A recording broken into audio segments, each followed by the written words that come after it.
And today I'm here to admit you, I'm here to admit you, I'm here to admit you to the hospital. Welcome, enjoy your stay. Hey guys, Katie here, welcome back to my channel. And today I'm here to admit to you something. It's not December 31st. December's not over. It's not even close. It's December 22nd, if you want to know. But for me, it's done. It's over. December is canceled. 2020 is canceled. We're washing our hands of it. We're washing our hands of our 2020 reading journal. We're sick of it. We're done with it. We don't want to talk about it anymore. Deceased. Over. So anything else that I read past the book that I literally just finished 5 minutes ago is going to count toward 2021 because 2020 has lasted a million years and I just don't want to talk about it anymore. So we're going to go ahead and wrap up December. All 11 of these I did listen to on audio, and I actually had 2 rereads because, again, this was the kind of month where I was like, I don't want to focus too hard on things. Like, I just want to revisit some favorites, and that's what I did. So anyway, let's jump right in. The first book I read this month is Grown by Tiffany D. Jackson. Can you just take a second and look at this cover? Stunning. And it's way more stunning seeing it in person. It's like the yellow is so beautiful. Anyway, this is by Tiffany D. Jackson. It's about a girl named Enchanted, and she is an aspiring musician. And there is somebody who's like super famous. Like basically he's like the Jay-Z or whatever of the music industry. And she's very obsessed with him. The whole world's obsessed with him.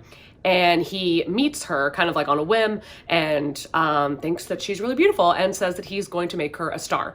Now, this story is very, very reminiscent, like almost to a T reminiscent of R. Kelly and Aaliyah. Oh my God, sorry. So if you know the story of R. Kelly, if you've heard any of that, that's really like, technically, it's not what the book is about. The book is about just the music industry and how not just R. Kelly, but many people in the music industry, like young girls, fall victim to these predators. And it is horrifying. This book is so eye-opening. It is jarring. It is so disturbing. I like wanted to throw up in my mouth. Like I got chills so many times while I was listening to this, because the thing that Tiffany D. Jackson does so well, and technically I've only read 2 of her books, this and Monday's Not Coming, but the thing that she does so incredibly well is that she puts you into the mindset of the main character so much so that like you're so disturbed because you feel like you are them and you cannot get out of the situation. Like it is the peak of dramatic irony. It is just like, you know it's going to happen and you can't stop it and you can't change it and you can't tell the person that it's going to happen. Listening to it like as a woman is very difficult because you're like, it just takes you back to so many moments and puts you into a mindset of like, if this was happening to you. It is so terrifying. Obviously this is a heightened story, but I gave it a 4.5 out of 5 stars. I absolutely loved it. I love Tiffany D. Jackson. I love her stories. This was stunning. The second book that I read this month was a reread, and it's Fangirl by Rainbow Rowell. Now, after reading this, I really, really want to go back and listen to Carry On because I freaking loved Carry On. Like, to me, at the time when I read these a long time ago, Carry On was like more of a favorite than Fangirl, so I'm really excited to see if I still think that. I know there are some problematic things about Rainbow Rowell, and I have done a little bit of research, but not enough, so I'm not going to talk about it because I don't really know what I'm saying, but just know that I am aware that there are things out there about her, so I totally understand if you don't want to read her work. But this book is a YouTube darling for a reason. I think it's absolutely amazing. I love it.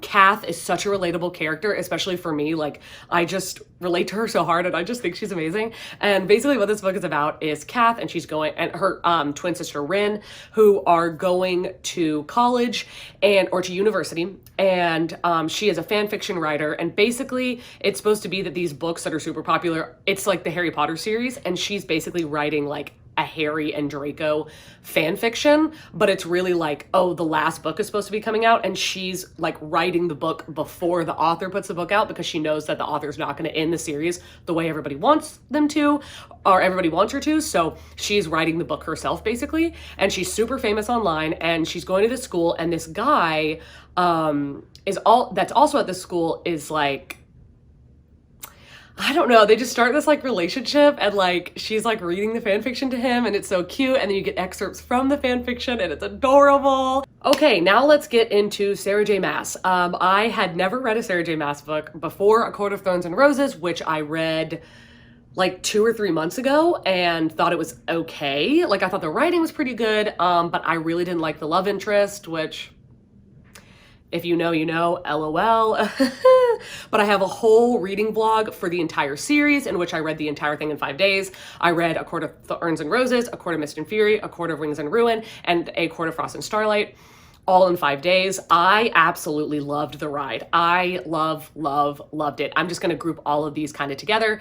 A Court of Thorns and Roses, I gave 3 stars. A Court of Wings and Ruin, I gave 4 stars. And A Court of Mist and Fury, I gave 4 stars. And then A Court of Wings and Ruin, I gave 4.5. That one was my favorite of the series. And then A Court of Frost and Starlight, I gave 3 stars. I so enjoyed reading it, but it basically is just like a fan fiction of what the characters are gonna get each other for Christmas. And I just like didn't understand why it was published. But it was a super fun time, like loved it. Like if it was a fan fiction, you know, I would have given it 5 stars. Do you know what I'm saying? Feyre is our main character, and she's basically kind of like a Katniss Everdeen situation. And she has like 2 sisters and a dad, and she's the one that has to like go out and get like food for them, clothing for them, money for them. She's the one that provides for the entire thing because they're completely bankrupt and desolate, basically. So she goes out and she kills this like giant wolf. Was it a bear or a wolf? I think it's a wolf. Maybe I think it was wolf. I don't know. Anyway, she kills it, and it turns out that it was a fae, like in disguise. And this guy, this fairy king, comes and captures her and says, "That's your punishment for killing a fairy, is that you have to come live with me in my fairy kingdom." And you're like, okay. And it's a Beauty and the Beast retelling. You know, it was fine. It was fine. Didn't like him. Tamlin, just didn't like him.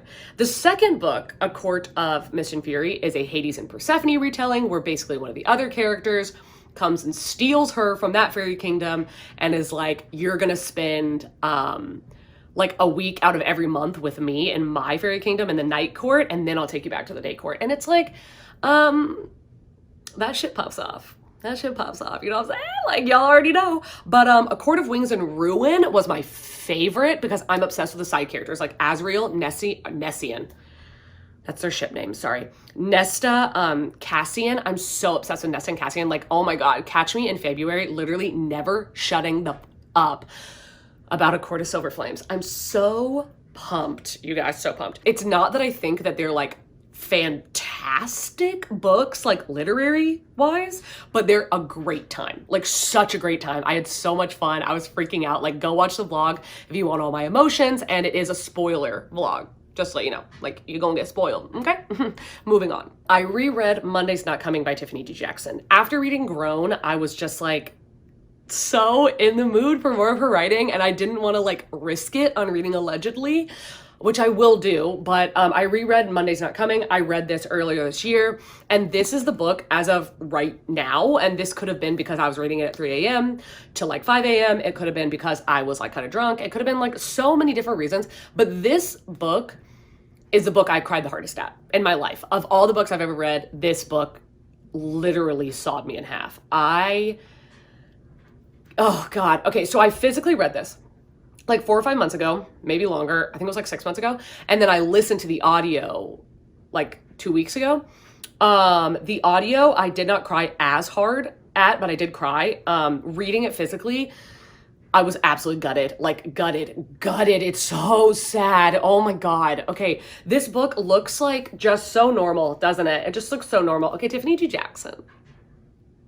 What are you doing? What are you doing? Like, she's just crushing people. In this book, Claudia spends the summer away at her grandma's house, and when she goes back to go to school, Monday's not there. And this is like her best friend in the world. She has no other friends but Monday, and they're like as close as you can get.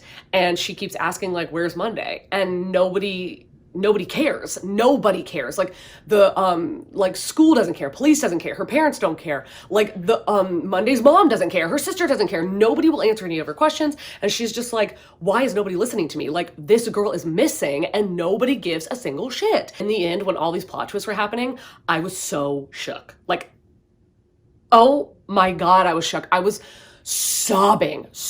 I really loved it. I ended up, after reading this for the second time, I still gave it a 4 out of 5, which I did originally, but even though it's a 4 out of 5, I put this on my favorite shelf because this book just means a lot to me, and I think about it a lot, and I talk about it a lot. So, favorite. Okay, I read Dig by A.S. King, and I'm not gonna touch on this too much because I don't know what it was about. I don't didn't get it. And I didn't give it any stars. I just said that I read it on Goodreads because I don't want to rate it, because I think this is my fault. Like, was I not paying attention enough? I don't know. Like, I think this is a book where, like, maybe it's like Bunny, where when I tried to listen to the audio, I didn't like it, but when I physically read it, I was obsessed with it, because people say this book is so phenomenal, but I was so incredibly confused. Like, I did not understand what was happening, and I think it's because all of the characters, like, they don't have names, they have, like, nicknames, but then it turns out that, like, the different nicknames are, like, the same person. Like, there's some of them that are the same person, and I wasn't following along at all, so I didn't enjoy my experience reading this book. But again, like, I'm not gonna say that it's the book's fault. I think it's my fault, but I read it. I don't know. Let's just move on. And then I read The Death of Miss Westaway by Ruth Ware. Now, I did own this physically, and I unhauled it in my last video because Ruth Ware and I just, like, don't really jive. Like, I like Ruth Ware. Like, I liked The Woman in Cabin 10. I really liked The Turn of the Key, but like, I just really haven't really enjoyed the rest of her work, and I don't really want to continue. Like, One by One sounds horrible. I'm sorry, but it sounds bad. Like, and she's good, but I don't think I need to, like, waste my time trying her other works, you know what I'm saying? But The Death of Miss Westaway, I listened to this on audio, and here's the thing, I really enjoyed the experience of reading this book. I really enjoyed the ride, and it wasn't until I was done with it that I was like, okay, like, what? Why did I read that? Like, it's weird. It's like you enjoy reading it, but you never really get anywhere. Or, like, it's not, okay, it's supposed to be a mystery thriller, and I was like, okay, well, like, who's dead? Is there, like, a murder mystery? Because I don't really think she ever got there. Like, there wasn't really any murder. And that's what I was going for, you know what I'm saying? Anyway, it's about this girl, okay, Hal, or Harriet, and she gets a letter in the mail, and she is, like, has no money, like, totally bankrupt, no money, cannot pay for her apartment, can't pay for her food, anything like that. And she gets a letter in the mail saying that she is the heir to this woman, Miss Westaway, and that she's in her will, and she needs to come and visit the family so that they can discuss the will. And she's like, what? And is like, I don't know her, I'm not related to her, this is a mistake. But then is like, I kind of need the money, let's do it. So she goes, meets the family, there's this whole, like, it's very Knives Out, which we love Knives Out, and that's the reason I love the experience of reading this, because it is very Knives Out. So much fun. She's a tarot reader, which is also a really fun part of this book, is, like, they talk a lot about tarot reading and, like, fortune telling, and that was all very fascinating. Like, really liked that, and you could tell that Ruth Ware really tried to, like, I guess, do her research when it came to tarot and stuff like that, or maybe she's obsessed with it. I don't know. It's like, it was very decently written, but, like, nothing was actually happening. You know what I'm saying? So I gave it a 3 out of 5, and that's it. And the long-awaited book, I read Cemetery Boys by Aiden Thomas. This book is stunning. Like, is this, like, a freaking joke? This was sent to me by Sam.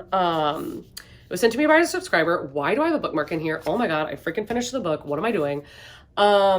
This book was so good. It's so good. The representation in this book is chef's kiss. I mean, it's obviously, it's about a Hispanic trans boy, so obviously I can't speak on the representation, but I felt that it was done very well. In this Hispanic community, there are brujas and brujos, and he wants to be a brujo, but the community is like, no, the god of death, or, like, the lady of death, who is, like, the one that, like, Dia de los Muertos, this whole thing that she bequeaths upon you when you come of age. And obviously, like, the coming of age in Mexico's 15, not 18, but they say, no, you can't do that, because the lady of death does not care about the gender that you feel that you are, that you decided you are. The lady of death distributes magic based on, like, what you were born as, I guess. And the boy, like, the main character, is like, that's bullshit, no. So he decides to prove to his family and to his community that he does deserve to become a brujo. And one of the ways he wants to do that is by sending a spirit to rest. He sees a boy who was recently murdered and doesn't know how he was murdered. And this, like, boy is kind of like a bad boy, you know, he's so cute. Like, we're obsessed. He's so hot. Oh my God, we love him. And the ghost is like, here's the thing, bro. Okay, I'm gonna help you. Okay, I'm gonna let you put me to rest, but first we have to go on an adventure. And the main character is like, Okay, so they like saddle up for this whole freaking ghost adventure to like go find his friends and make sure they're okay and do all this stuff and find out who murdered him and this whole thing, and it's so cute. And then like the other boy is gay, and then oh my god, so is the main character, and it's this cute little love story, and it's so cute. Like, oh my god. I loved it. The hype is real. The hype is real. It's so good. I love it.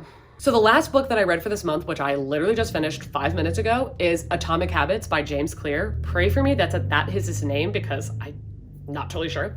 But I picked this book up because Grace read it a little while ago and immediately was like, please put this on hold at Libby. You need to read it. It's like one of my favorite books. And she told me a couple days ago that that still held true, and that of all the books she read in 2020, it was like in her top 5. It might have even been in her top 2. So I was like, okay, we got to do it. It's a self-help book. She's obsessed with self-help books, if you didn't know that. This is basically kind of telling you how perfection doesn't really mean anything, that it's practice. Like the goal being perfection is going to stop you before you start. But the practice of repetition, just doing tiny things to get yourself into the mindset that it's a possibility, is what's going to get you there in the long run. I really enjoyed that whole journey and everything that he said about that. Now, I will say that the book itself was very repetitive. It really was a lot of him just saying the same thing over and over again. But I mean, it was still really good. Like, it's not my favorite self-help book I've ever read, but I did get a lot of decent information out of it. And I do think that it will be something that will stick with me, and that these things are really going to help me just like live a better life, or at least live, like have a decent way of knowing how to live a better life, if that makes sense. I didn't give a star rating because I did decide this year that I am no longer going to be giving nonfiction, like self-help books, memoirs, autobiographies, anything like that. I'm not going to be giving those ratings, at least for the foreseeable future, because I don't really feel right in doing that. So it didn't get a rating, but I read it. So those are all of the 11 books that I read in December so far. I hope that you enjoyed this video. If you want, I will have Goodreads and Instagram linked down below. Tell me what the best books that you read this month are, or the best books that you read for this year, because we are kind of at the end of the year. And anyway, I will see you soon in a video coming shortly. Have an amazing day and happy holidays. Bye.